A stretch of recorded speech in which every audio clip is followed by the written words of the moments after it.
И покрај барањата на стопанството, владата ја одложи докапитализацијата на Македонската банка за поддршка на развојот, откако бизнисот побара повеќе пари како помош за финансирање на планираните инвестиции. Владата вети дека од наредната година ќе го зголеми капиталот на банката, но сега премиерот Заев вели дека тоа останува опција, но не соопшти кога би се реализирала.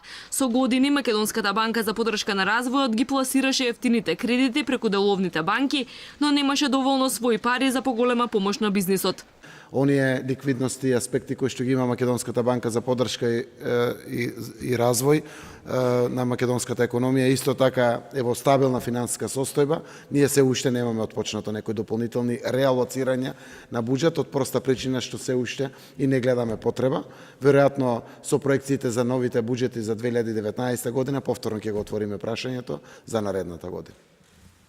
Токму инвестициите на компаниите потврлија во вториот квартал и покрај растот од 3%. Бруто инвестициите се намалија за дури 11%. Ефтините кредити од Европската инвестициска банка кои се пласираа преку МБПР и деловните банки во голема мера во изминатава деценија им помагаа на фирмите полесно да вложуваат во нови капацитети и опрема по пониски каматни стапки. Предходната влада на овој начин пласираше 350 милиони евра во стопанството, а сегашната допрва почнува. Од денеска на фирмите им е достапна поволна кредитна линија од 100 милиони евра од ЕИБ.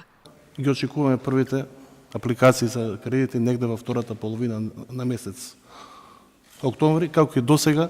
Значи, износите на средства ќе се движат од 6.000 евра до максимум 3 милиони евра, значи на широк диапазон, кој што ќе опфати и помали микрокомпании, меѓутоа и мали и средни компании.